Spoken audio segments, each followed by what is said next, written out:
एक सजा सुनाई गई जिसमें महिला ने अपने पति पर एसिड अटैक किया था, क्या सजा हुई है? देखिए, ये जो है मामला ये थाना नखासा का है।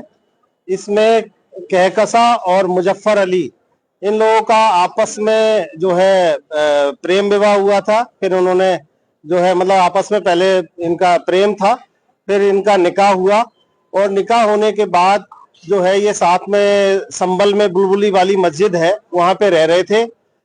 ये जो है जो कहकसा थी, ये अपने दोस्तों से फोन पे बात करती थी, जिस बात को लेके जो है इनका आपस में झगड़ा होता था। और फिर जो है इसने कहकसा ने मुजफ्फर के ऊपर, सोते हुए के ऊपर जो है तेजाब डाल दिया। और जब वो जगह भी भागने का उसने प्रयास भी किया, तब भी इस महिला ने जो है उसके ऊपर बाल्टी और मग्गे से बार बार उसके चेहरे पे और आंखों पे और पूरे मुंह पे जो है तेजाब डालती रही। और बुरी तरह से जो है ये जो पीड़ित है ये जख्मी हो गया। जैसा कि आपने देखा भी होगा कि पीड़ित की दोनों आंखें पूरी तरह से जा चुकी है, उसको कुछ भी नजर नहीं आता है और अभी भी बहुत भयंकर तरीके से वो इन्फेक्शन उसको हो रहा है। आप देख रहे होंगे कि उसमें पस और वो उस तरीके की चीजें निकल रही है। तो इसमें फास्ट ट्रैक कोर्ट के द्वारा जो है इसमें ट्रायल किया गया और उत्तर प्रदेश सरकार की तरफ से मेरे द्वारा इसमें पैरवी की गई। इसमें इम्पोर्टेंट बात यह है कि माननीय उच्च न्यायालय जो है ये इस एसिड अटैक का जो है वो निगरानी कर रहा था, माननीय उच्च न्यायालय। और उत्तर प्रदेश सरकार की तरफ से मेरे द्वारा पैरवी की गई। इसमें 10 दिन के इसमें जो है बहुत सूक्ष्म, केवल हमने 10 सुनवाई में जो है इसमें आज माननीय न्यायालय ने जो है इस अभियुक्ता को 1 लाख रुपए का अर्थदंड 124 में और आजीवन कारावास और अन्य धाराओं में भी इसको जो है अर्थदंड लगभग 1.25 लाख रुपए का अर्थदंड और आजीवन कारावास की सजा इसको सुनाई है। ये अर्थदंड जो लाया गया कितने में?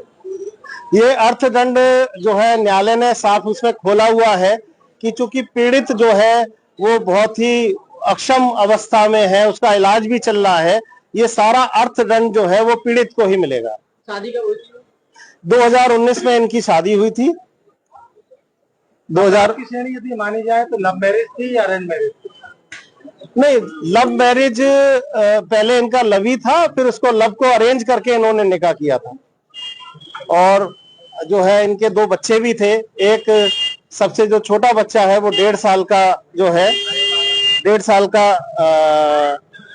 साल का लड़का है मोहम्मद आजम और 4 साल की लड़की है जैनब। 2 बच्चे हैं इसमें। बच्चों की कस्टडी कितनी दी गई है? अभी कस्टडी के सवाल पे कोई प्रश्न जो है न्यायालय में नहीं उठा है।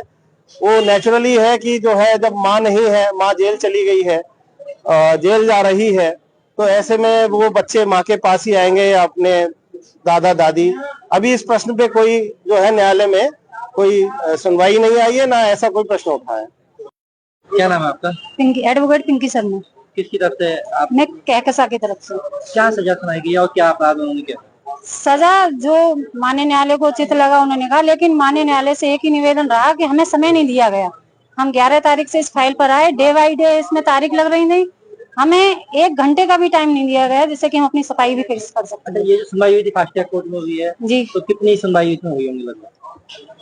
मेरे हिसाब से जब से मेरी यहाँ पर प्रैक्टिस है, पहली सुनवाई इस कोर्ट में हुई है और आगे की मुझे जानकारी नहीं है, लेकिन हम आगे तक जाएंगे, हाईकोर्ट अपील करेंगे? बिल्कुल करेंगे। हमें समय दिया जाता, क्या समय सजा सुनाई गई है?